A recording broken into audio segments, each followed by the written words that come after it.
15 વર્ષથી પાલેજમાં જૂના અને જાણીતા computer, laptop, CCTV camera service, printer repairing તેમજ નવા અને જૂના કોમ્પ્યુટર લે વેચ કરનાર.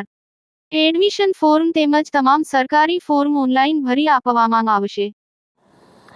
ભરૂચ જિલ્લાના ઝઘડિયા પોલીસ મથક ખાતે વાર્ષિક ઇન્સ્પેક્શન સહ લોક દરબારનો કાર્યક્રમ યોજાયો.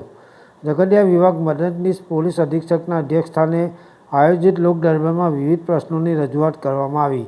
તાજેતરમાં ઝઘડિયાના પત્રકાર પર રેત માફિયા દ્વારા કરવામાં આવેલ હુમલાના મુદ્દે પણ સઘન રજૂઆતો કરવામાં આવી. ભરૂચના ઝઘડિયા પોલીસ મથક ખાતે ઝઘડિયા વિભાગ મદદનીશ પોલીસ અધિક્ષક અજયકુમાર મીણાના અધ્યક્ષસ્થાને પોલીસ મથકના વાર્ષિક ઇન્સ્પેક્શન અને લોક દરબારનો કાર્યક્રમ યોજાયો હતો. આ પ્રસંગે ઝઘડિયા પીઆઈ જીઆઈ રાઠોડ દ્વારા કાર્યક્રમની શરૂઆતમાં કાર્યક્રમમાં ઉપસ્થિત સૌને આવકારવામાં આવ્યા હતા. લોક દરબારમાં ઝઘડિયા સહિત આસપાસના ગામોના અગ્રણીઓ ઉપસ્થિત રહ્યા હતા. લોક દરબારમાં વિવિધ પ્રશ્નો અને સમસ્યાઓની રજૂઆતો કરવામાં આવી હતી, જેમાં વાહનો દ્વારા રાત્રિ દરમિયાન સફેદ એલઈડી લાઇટોનો ઉપયોગ ગેરકાયદેસર હોવા છતાં ઘણા વાહન ચાલકો પોતાના વાહનોની હેડલાઇટો સફેદ એલઈડી રાખતા હોય તેઓના વિરુદ્ધ કાર્યવાહી કરાય તે મુદ્દો પણ ચર્ચાયો હતો.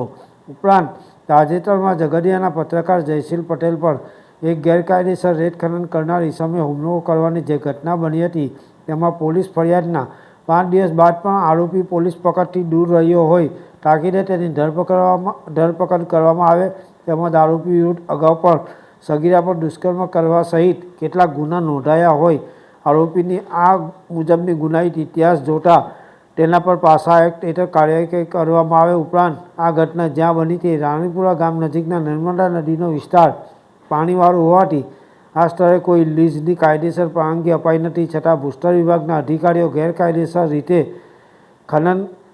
રેત ખનનની પ્રવૃત્તિને આડકતરી રીતે પ્રોત્સાહન આપતા હોવાની રજૂઆત પણ અગ્રસ્થાને રહી હતી. વળી પત્રકાર પર હુમલો થયો ત્યારબાદ જે પોલીસ ફરિયાદ નોંધવામાં આવી હતી તેમાં હત્યાના પ્રયાસની કલમ ઉમેરાય તેવી રજૂઆત કરવામાં આવી છે.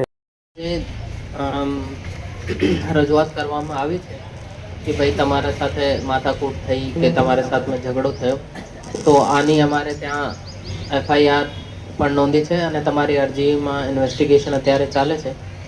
બીજો તમે કહો છો કે ભાઈ રેતીનું ખનન થાય છે કે ત્યાં કોઈ લીઝ નથી જેમાંથી ખનન થાય છે, તો તમારે અમારે ત્યાં એપ્લિકેશન આપી દો.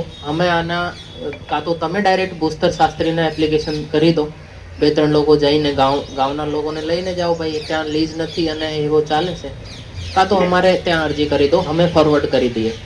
કારણ કે અમે એક્ઝેક્ટલી પતો નથી કે કોણ સા એરિયામાં કોણની લીઝ ચાલે છે, તો આ નક્કી કરવાનું કામ ભૂસ્તર શાસ્ત્રીનો છે. તે પછી તે લોકો કહે છે કે ભાઈ આ એક ઇલીગલ માઇનિંગ ચાલે છે કે આ લોકો ઇલીગલી ત્યાંથી મિટ્ટી રેતી નકાળે છે, તો અમારે આ લોકોની એપ્લિકેશન પ્રમાણે આના ઉપર કાર્યવાહી કરીશ, હે ને.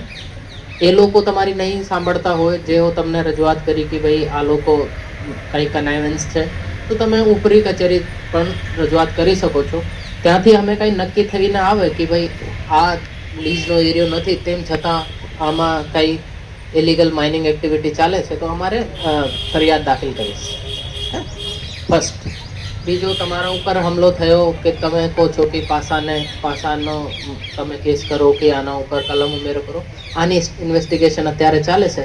તમારે પાસે કોઈ ડિજિટલ પ્રૂફ કે કંઈ નજરે જોનાર હોય તો તમે અમારા પીઆઈ સાહેબને આવીને તમારા આ કરો તો અમે ચોક્કસ આમાં આગળ વધીએ, હે ને. કાંઈ તમારી પાસે સોલિડ પ્રૂફ હોય તો. બીજો તમારો સેકન્ડ ક્વેશ્ચન શું હતો?